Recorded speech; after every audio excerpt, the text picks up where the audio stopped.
When you talk about self-made billionaires, I do not think इसका गौतम अडानी से बेहतर कोई एग्जाम्पल हो सकता है। Airports, food products, gases, cements and ports, इन सभी सेक्टर्स में एक कंपनी है जो टॉप प्लेयर्स की लिस्ट में रहती ही रहती है।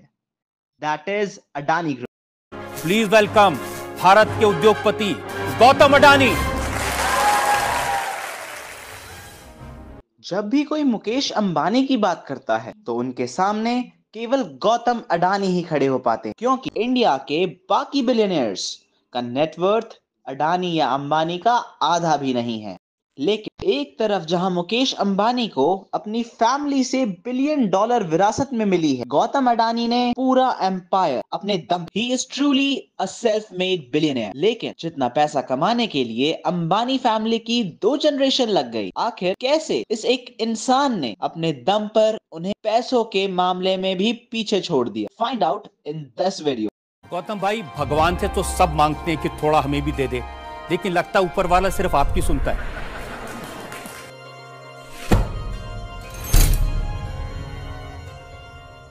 गौतम अडानी का जन्म 4 जून 1964 को एक मिडिल क्लास फैमिली में हुआ।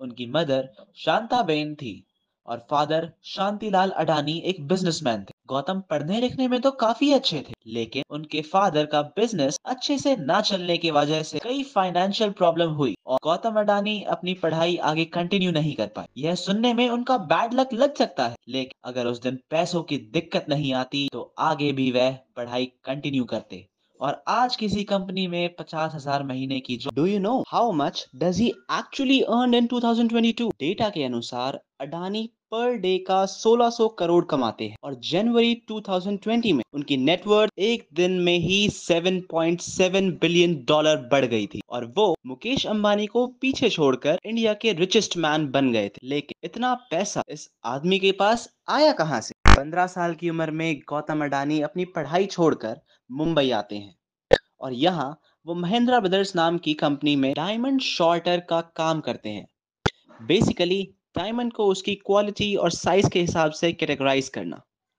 गौतम अडानी ने डायमंड शॉर्टिंग किया तो 1978 टू 1981 और यही वो टाइम था जब अडानी बिजनेस की फील्ड में अपना कदम रखने वाले थे। ईयर 1981 में गौतम के बड़े भाई महसुख अडानी गुजरात के अहमदाबाद में एक प्लास्टिक यूनिट खरीदते हैं, जहां पैकेजिंग करने के लिए प्लास्टिक और प्लास्टिक के रिलेटेड अदर स्टाफ बनाए जाते थे। महसुख अडानी गौतम को उस फैक्ट्री के ऑपरेशन मैनेजर करने के लिए इनवाइट करते हैं। गौतम को यह काम काफी इंटरेस्टिंग लगता है और वह वापस अपने होम टाउन अहमदाबाद आ जाते। इस प्लास्टिक फैक्ट्री के ऑपरेशन मैनेजर करते हुए गौतम अडानी को बिजनेस का अच्छा खासा एक्सपीरियंस हो जाता है और 4 साल बाद अडानी छोटे छोटे बिजनेस के लिए बाहर देशों को प्राइमरी पॉलीमर्स एक्सपोर्ट करने लग जाते हैं। बाय द वे, यह प्राइमरी पॉलीमर वही रॉ मटेरियल है जिससे पॉलीथीन और पीपीसी बनता है।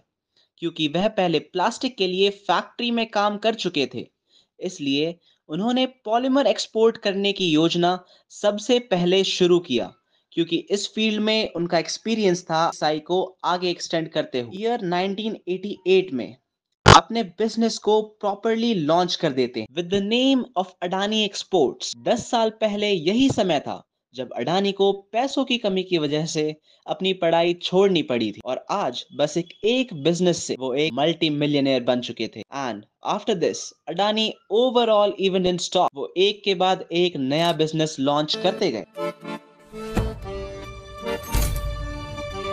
I also propose to revise upward the existing specific rates of excise duty on fast food. 90s में इंडिया की इकोनॉमी में कंडीशंस बहुत खराब चल रही और हमारे फॉरेन रिजर्व लगातार खत्म होते जा रहे। रिजर्व खत्म होने की वजह से इंडिया को आईएमएफ और वर्ल्ड बैंक से काफी लोन लेना पड़ा और ऐसा करने के लिए इंडिया को यूएन बैंक्स की कई शर्तें भी माननी। इकोनॉमिक्स क्राइसिस की स्थिति से बाहर निकलने के लिए गवर्नमेंट ने हमारी पॉलिसी में 3 चेंज ली, जिसका फायदा अडानी को काफी हद तक। वो चेंज थे लिबरलाइजेशन, प्राइवेटाइजेशन और ग्लोबलाइजेशन। इन पॉलिसीज के आने से कंपनी काफी फ्री हो गई। बाहर के देशों में सामान एक्सपोर्ट और इंपोर्ट करने के लिए Adani one of the best pressman जिन्हें इनका डायरेक्ट फायदा हुआ।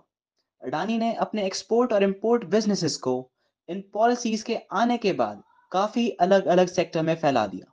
बेसिकली लिबरलाइजेशन को लेकर इंडियन गवर्नमेंट बिजनेस को सपोर्ट करना चाहती थी ताकि इंडिया डेवलप हो सके। इस नई पॉलिसी का अडानी ने पूरा फायदा उठाया और जहां वो पहले केवल प्राइमरी पॉलीमर्स का बिजनेस कर रहे थे, अब अडानी मेटल टेक्सटाइल भी इंपोर्ट एक्सपोर्ट करने लगे और आगे आने वाले सालों में उन्होंने अपने बिजनेस का नाम अडानी एक्सपोर्ट से बदलकर अडानी एंटरप्राइजेस कर दिया। इस टाइम जब अडानी इंटरनेशनल मार्केट में अपना नाम बना चुके थे, thanks to liberalisation. Year 1994 privatisation वाली पॉलिसी को इम्प्लीमेंट करने के लिए गुजरात की गवर्नमेंट ने मुंद्रा पोर्ट को प्राइवेट करने का फैसला किया और मौके का फायदा उठाते हुए मुंद्रा पोर्ट गौतम अडानी ने तुरंत एक्वायर। केवल अडानी के पास इंपोर्ट एक्सपोर्ट करने के लिए बड़ी बड़ी डील्स थी, बल्कि उनके पास कई सालों का एक्सपीरियंस और अपना खुद का एक प्राइवेट पोर्ट भी आ चुका। कंटेक्स्ट के लिए मैं बता दूं कि गुजरात का मुंद्रा पोर्ट इंडिया का सबसे बड़ा पोर्ट है। अडानी के लिए यह इतनी बड़ी अचीवमेंट, ऐसा करते करते वह आगे भी अक्रॉस इंडिया आगे एक्सटेंड करते गए। आज अडानी के पास टोटल 13 पोर्ट पूरे भारत के कोस्टल एरिया में है और इंपोर्ट एक्सपोर्ट वाला बिजनेस डोमिनेट करते हैं। अडानी ने मुद्रा पोर्ट के इंफ्रास्ट्रक्चर को काफी डेवलप किया और उसके आसपास एक सोशियो इकोनॉमिक जोन बनाया। स्पेशल इकोनॉमिक जोन बेसिकली वही कोस्टल एरिया के अराउंड बनाया जाता है। एशिया जोन होता है जहां पर एक दूसरे से रिलेटेड कंपनी अपना बिजनेस सेटअप करती हैं, जिससे कंपनी को भी ग्रो होने में हेल्प होती है, result in more development and job. Gautam Adani को अब ना केवल अपने से बल्कि उन्हें पूरे उस इकोनॉमिक जोन से फायदा हो रहा था। पोर्ट्स के बिजनेस से बाहर निकलते हुए अडानी एंटरप्राइजेस विलमार्क इंटरनेशनल के साथ मर्ज करती है और उनके साथ मिलकर एडिबल ऑयल का बिजनेस स्टार्ट करती है। If you don't know, but सभी के घरों में यूज होने वाला फॉर्च्यून ऑयल इन्हीं का प्रोडक्ट है। अडानी अपने बिजनेस को और फूड सेक्टर में ग्रो कर चुके हैं। अडानी को लाइक मेन सक्सेस ही सक्सेस मिल रही थी, लेकिन इसी बीच उनकी लाइफ में कुछ ऐसे ट्विस्ट एंड टर्न है, स्पेशली क्रिमिनल्स से इन्हें कभी भूल नहीं सकते। विल्मार के साथ आयोग करने से एक साल पहले जनवरी 20 को गौतम अडानी अपनी कार में कहीं जा रहे होते हैं। अचानक से कार के सामने एक स्कूटर आता है। स्कूटर से कुछ लोग उतरते हैं और कार को रुकवाकर उन्हें किडनैप कर लेते हैं और उनसे $2 मिलियन की डिमांड करते हैं। अब Gautam Adani one of the kidnapper से कैसे छूटे, इसकी कोई इंफॉर्मेशन मुझे इंटरनेट पर तो नहीं मिली। शायद उन्होंने इसे पब्लिकली रिवील नहीं किया, लेकिन इनके लाइफ का सबसे हॉट इंसिडेंट 26/11 का टेररिस्ट अटैक है। 26 नवंबर 2008 को गोदाम अडानी ताज होटल में दुबई के अपने कुछ दोस्तों के साथ मीटिंग कर रहे थे। तभी वहां अचानक से एक बॉम्ब ब्लास्ट होता है और काफी टेररिस्ट होटल के अंदर घुस जब जाते हैं। आतंकवादियों ने हमला किया ताज पे, आप ताज होटल में थे, वो याद है? पूरा याद है। और मेरे सामने मैंने टेररिस्ट को देखा था और उन्होंने पहला जब राउंड फायर किया था वो मेरी आंख से मैंने देखा था। और ये भगवान का एक आशीर्वाद समझो कि जिसमें से मेरे को बाल बाल बचाया। अडानी के लिए यह सीन काफी ज्यादा डिस्टर्बिंग रहा और पूरी रात वह ताज होटल में ही रहे। Moving back to the business, business में इतना सक्सेसफुल होने के बाद अडानी अपना बिजनेस एक और सेक्टर में फैलाना चाहते थे and this was power and energy sector.